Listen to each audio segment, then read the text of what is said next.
secrétariat d'État chargé des coopératives et de l'encadrement paysan. Pouvez-vous revenir un peu sur le sens de cette mission qui vous a été confiée? Merci. Et pour revenir sur le sens de cette mission, il faut partir d'abord de la vision globale du chef de l'État qui, au lendemain de sa prestation de serment, avait une vision globale du secteur primaire.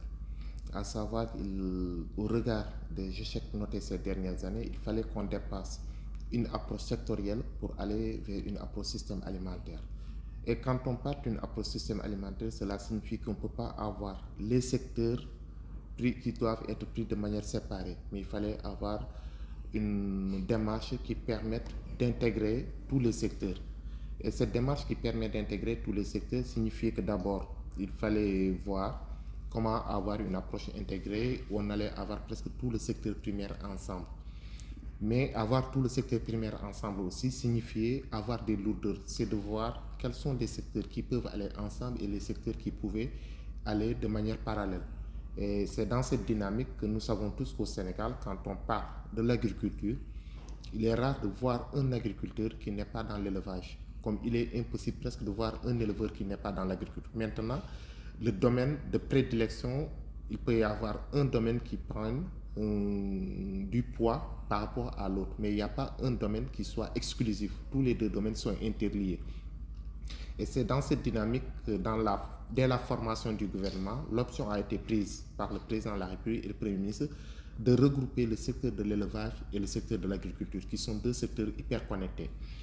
Mais regrouper ces deux secteurs aussi signifie mettre ensemble deux mastodontes, à savoir l'agriculture et l'élevage. Et les mettre ensemble, un ministre seul peut les porter, mais il était important, après aussi un diagnostic que nous avions fait bien avant l'arrivée au pouvoir, à savoir que si le secteur primaire sénégalais n'avance pas, c'est qu'il y a un domaine assez important qui a été laissé en rade. Et ce domaine qui a été laissé en rade, c'est la question de l'encadrement et de la structuration.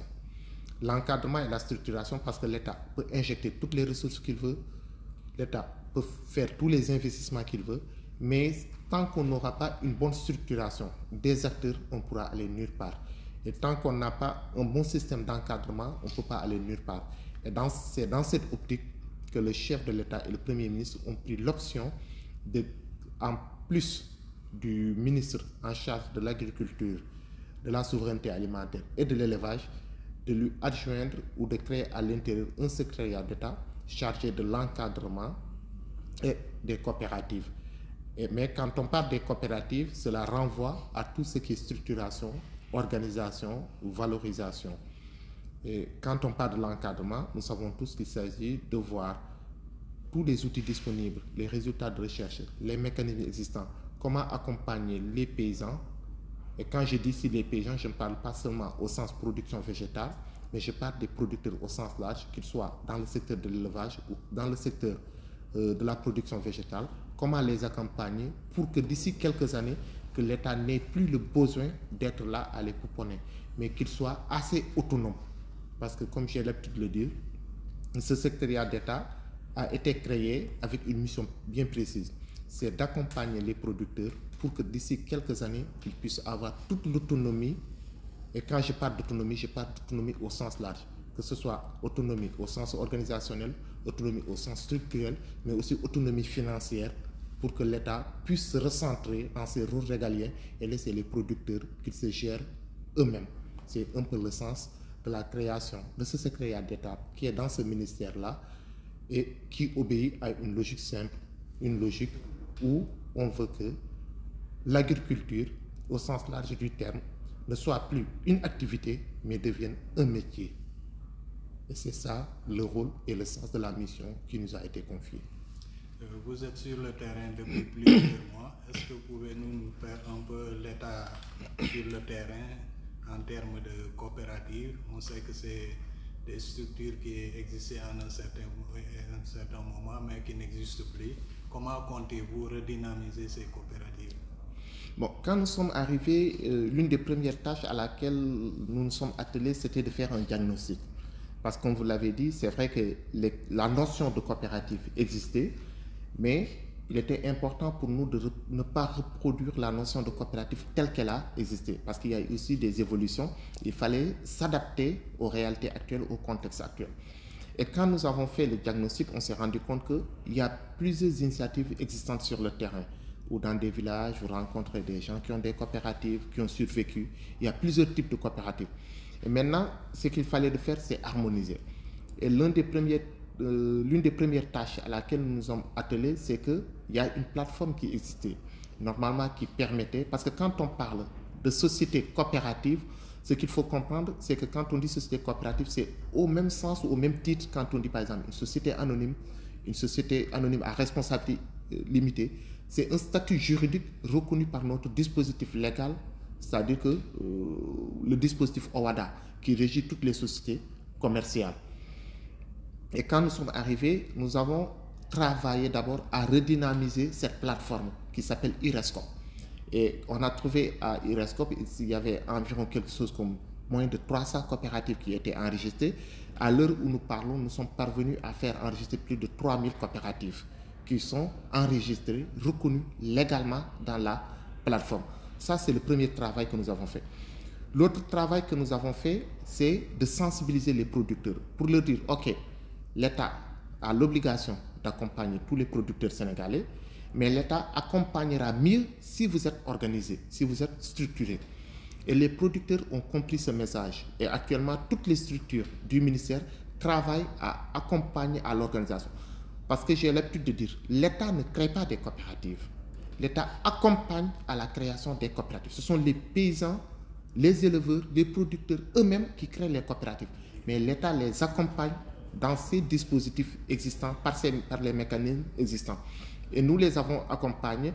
Actuellement, nous sommes en train de travailler sur la réactualisation de la législation parce que normalement, il y a un décret qui doit être soumis au président de la République. Nous sommes en train de travailler sur ce projet de décret-là qui est presque finalisé, qui est dans le circuit. Et l'idée, c'est qu'une fois que ce décret-là est stabilisé, que tout le monde sache que maintenant, pour la structuration des coopératives, voici comment ça se passe. Et l'un des sens de ce décret, c'est quoi? C'est que actuellement, quand vous prenez le décret portant répartition des services de l'État, et ça depuis maintenant 5 ans ou 6 ans, pour ne pas dire même plus, quand vous prenez ce décret-là, vous allez voir à chaque fois au niveau du ministère de l'Agriculture, on parle de la chambre agricole. Mais cette chambre agricole, réellement, elle n'existe pas.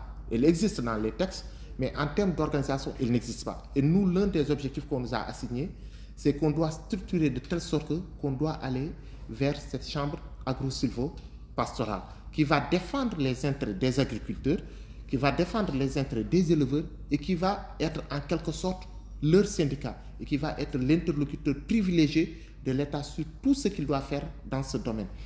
Et ce décret-là, il est dans le circuit et nous, notre rôle actuellement, c'est d'organiser, d'accompagner à la base pour que les producteurs puissent s'organiser à différentes échelles, que ce soit à l'échelle village, l'échelle commune, l'échelle arrondissement, l'échelle département, l'échelle régionale, pour aller vers la structuration au niveau national. C'est un travail d'ingénierie sociale que nous sommes en train de faire sur le terrain, qui n'est pas facile, parce qu'on a trouvé des producteurs qui ont des structures existantes, on a trouvé qui sont dans des structures existantes, d'autres qui ne sont pas dans des structures. Maintenant, c'est comment capitaliser, parce qu'il ne s'agit pas aussi de venir de faire un travail de table rase. Il s'agit de voir dans les structures existantes, qu'est-ce qu'on peut prendre dans ça, et ceux qui ne sont pas dans des structures, comment les orienter de manière pédagogique pour qu'ils s'insèrent dans ces structures-là, pour qu'on puisse formaliser tout cela pour aller vers la matérialisation de cette chambre agricole-là, agro-silvo-pastorale autant pour moi. Et depuis que nous sommes arrivés, c'est sur ce travail-là que nos équipes sont sur le terrain, en collaboration avec les services déconcentrés du ministère de l'Agriculture, à savoir que ce soit les DREPA au niveau élevage, que ce soit les DERDER au niveau agricole, qui font ce travail-là ensemble et que nous espérons bientôt va aboutir.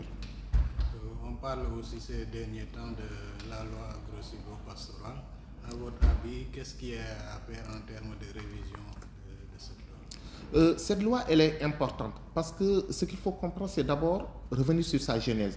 Parce que cette loi, elle a été adoptée en 2004. Et la loi prévoyait un ensemble de mécanismes pour qu'elle puisse être opérationnelle.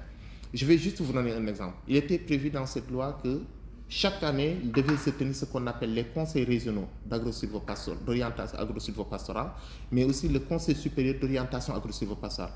Le niveau régional doit être présidé par les gouverneurs. Le niveau national doit être présidé par le président de la République. Mais après 20 ans, ces conseils ne sont jamais tenus. Et dès que nous sommes arrivés au pouvoir, le président de la République et le Premier ministre nous ont donné instruction qu'on puisse réviser cette loi pour prendre déjà en compte les nouveaux éléments de contexte. Et dès que nous sommes arrivés, l'une des difficultés, c'était comment lancer, parce qu'il fallait mobiliser tous les acteurs. Et heureusement, nous avons su mobiliser toutes les organisations de producteurs autour de la révision de cette loi, la société civile et l'État.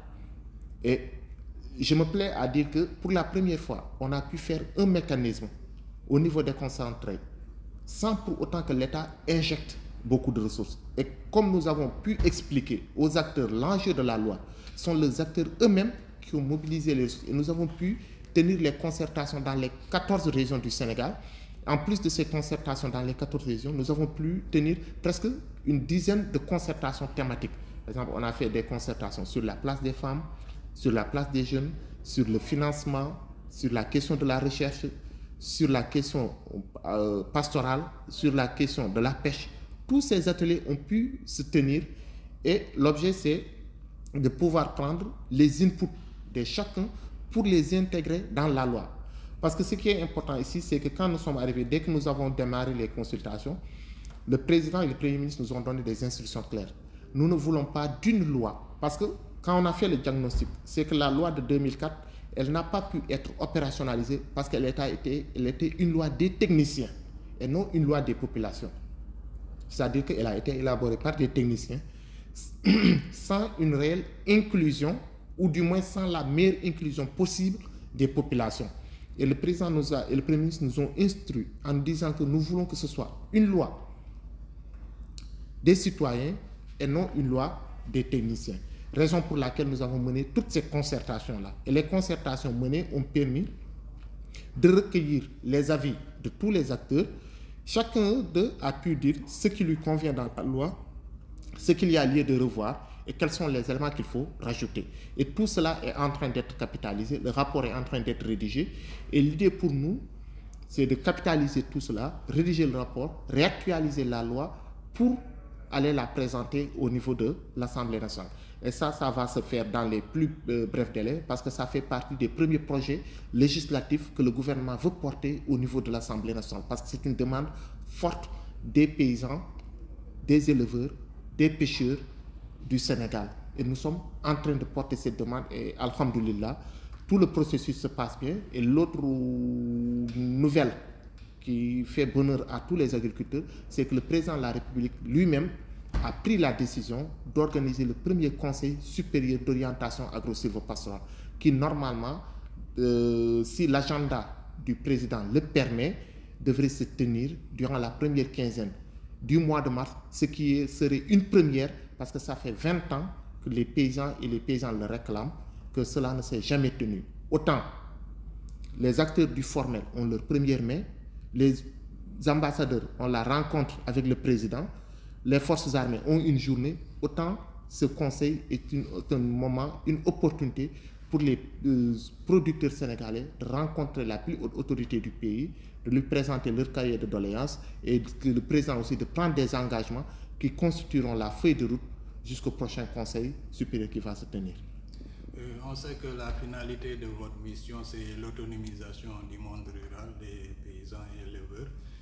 À votre avis, à quel horizon pourrait-on s'attendre à la réalisation de cette autonomie? Cette autonomie, je ne préfère pas l'inscrire dans un horizon temporel. Je préfère l'inscrire plutôt dans une dynamique. Pourquoi? Parce que quand on travaille sur les questions d'autonomie, on peut poser des jalons. Mais à chaque jalon, il y a un autre jalon supérieur qu'il va falloir poser. Aujourd'hui, des questions qui sont dangereuses aujourd'hui peuvent ne pas l'être demain. C'est pourquoi nous préférons l'inscrire dans une dynamique. Le plus important étant de poser des jalons qui nous permettent d'avancer et non de retourner dans les habitudes dans lesquelles nous étions, à savoir un paysan dépendant qui n'a pas de protection sociale, qui n'a pas de couverture sanitaire, Aujourd'hui, par exemple, nous sommes en train de travailler et si tout aboutit, c'est prévu dans le dispositif de la loi d'orientation agro-silvopastorale, les paysans auront la couverture sociale, ils auront la couverture sanitaire. Et dès qu'on le pose, c'est déjà un jalon important dans l'autonomie. Mais nous avons des ambitions tellement grandes pour les paysans que nous ne voulons pas les limiter dans le temps ni de manière qualitative. Nous préférons travailler à chaque fois, identifier avec eux de nouveaux défis et travailler avec eux à relever ces défis-là. Mais ce qui est plus important, c'est qu'il y a des séquences pour nous qui sont importantes. Et c'est sur ces séquences-là, on nous a donné une temporalité d'ici 2029 de finaliser ces séquences. C'est par exemple tout ce qui est lié à la couverture sociale et médicale des acteurs du secteur primaire. Ça, on est en train d'y travailler et ça, on va le mettre en œuvre avant 2029. Tout ce qui est à l'opérationnalisation, à la matérialisation de la chambre d'agro-silvopastorale, on est en train d'y travailler, on va l'opérationnaliser avant 2029. Tout ce qu'on appelle, ce que vous entendez parler, ce qu'on appelle les coopératives agricoles communautaires, qui soient des espaces de production communs, mais avec des responsabilités individuelles pour chaque producteur, ça, on est en train de l'opérationnaliser et on va les mettre, on va débuter à les mettre en œuvre dès cette année. Mais il y a d'autres défis qui vont peut-être se poser à nous, qui seront des défis nouveaux, qu'on sera obligé de prendre en compte. C'est pourquoi quand je réfléchis à l'autonomie, je ne réfléchis pas en termes de temporalité, mais je réfléchis plutôt en termes des besoins des producteurs. À chaque fois que des besoins nouveaux émergeront, nous serons obligés de les prendre en considération. Justement, ne craignez-vous pas qu'il y ait un impact sur la réalisation de votre mission avec la situation actuelle du pays révélée par le dernier rapport de la Cour des comptes, avec des difficultés financières que risque de connaître le pays? Bon, je ne dirais pas qu'il y aura pas un impact, mais je le prendrai plutôt pour un impact positif. Un impact positif, pourquoi? En ce sens que connaître la situation du pays nous permet de s'ajuster et de savoir quels sont les moyens disponibles, qu'est-ce qu'on peut faire et de pouvoir inscrire tout cela dans une planification opérationnelle. Ce n'est pas revoir les ambitions à la baisse, mais c'est plutôt réajuster les ambitions en fonction des possibilités. Et c'est dans cette dynamique que nous allons travailler. Parce que si on n'avait pas cette visibilité, peut-être qu'on aurait débuté des choses, à la fin on se rend compte qu'on ne peut pas les faire, ou on aurait mal planifié les choses dans notre stratégie. Et maintenant, avoir cette visibilité nous permet de tout planifier dans une stratégie claire en se disant, voici la situation, voici les contraintes objectives qui se posent à nous, et voici les challenges que nous devons relever et tirer. Et je pense que si nous sommes ici aussi, c'est parce que quelque part l'autorité pense que nous devons pouvoir avoir la capacité de s'ajuster, de se réajuster, mais aussi une capacité de résilience pour pouvoir s'adapter à quelconque situation, pour pouvoir s'en sortir. Parce que si on se dit qu'il y a des difficultés, on ne peut rien faire, nous n'avons aucune raison d'être là-bas. Mais notre rôle et notre responsabilité, c'est qu'à chaque fois qu'il y ait des difficultés, qu'on essaie de trouver quelles sont les meilleures solutions possibles pour s'en sortir. Parce que c'est ça aussi le rôle du décideur. Le décideur, c'est qu'il y a des difficultés, mais vous n'allez pas considérer les difficultés comme des contraintes, mais vous allez essayer de voir comment les transformer en opportunités, se réajuster pour aller de l'avant. Et nous, pour moi, avoir cette situation-là, à ce moment-là, avoir une visite claire, pour moi, je le considère plutôt comme une opportunité qui va nous permettre à nous de se réajuster et de pouvoir planifier de manière claire dans le... Le secrétaire général du gouvernement a annoncé d'éventuelles mesures que certains ont vues comme l'annonce d'un plan d'austérité. Que pensez-vous de... Je pense que le discours du secrétaire général du gouvernement, pour ceux qui ont perçu ça comme des mesures d'austérité, parfois n'ont pas écouté le secrétaire général du gouvernement ou l'ont écouté de manière très partielle. Qu'est-ce que ça signifie? Et je pense que ce que le secrétaire général du gouvernement a dit, si les gens l'ont bien écouté, lors de la première conférence de presse, où le Premier ministre, le secrétaire général du gouvernement, le ministre de l'économie et, si je m'abuse, le ministre de l'enseignement supérieur, qu'ils avaient fait sur la présentation du rapport de l'IGF. Déjà, ces mesures étaient annoncées. Qu'est-ce que ça signifie?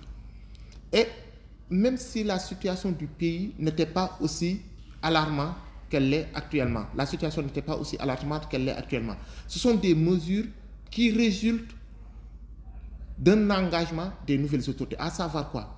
Réduire drastiquement le train de vie de l'État.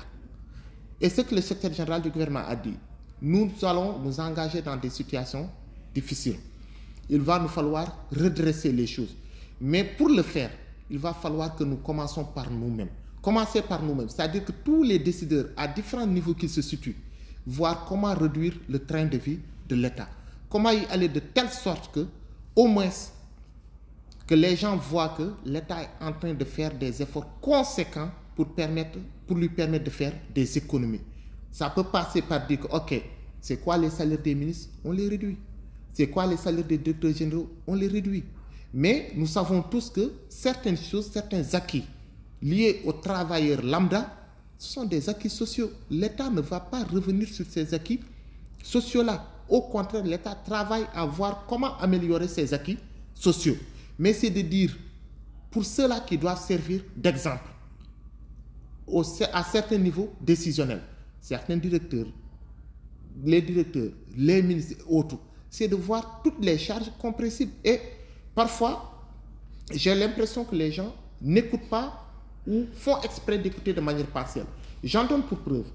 Si vous vous rappelez, le Premier ministre avait sorti une circulaire où il nous demandait à tous les ministres, à tous les agents de l'administration, que ce soit l'utilisation des postes de téléviseurs, l'utilisation des frigos, les imprimantes, qu'on essaie de travailler dans la rationalisation de ces ressources. Les gens peuvent le sous-estimer, mais ce sont des ressources, ce sont des économies énormes que l'État peut faire à ce niveau. Par exemple, moi, vous me trouvez dans mon bureau, je n'allume pas la clim. Je préfère ouvrir les fenêtres, avoir l'air naturel. Alors que si j'allumais la clim, je suis là de 8h à 12h, ça va coûter de l'argent à l'État. Ce sont de petits gestes qu'on nous demande. Les voyages, quand les gens partent, je donne un exemple. Là, actuellement, à partir de la semaine prochaine, il y a ce qu'on appelle le Salon international de l'agriculture qui va se tenir à Paris.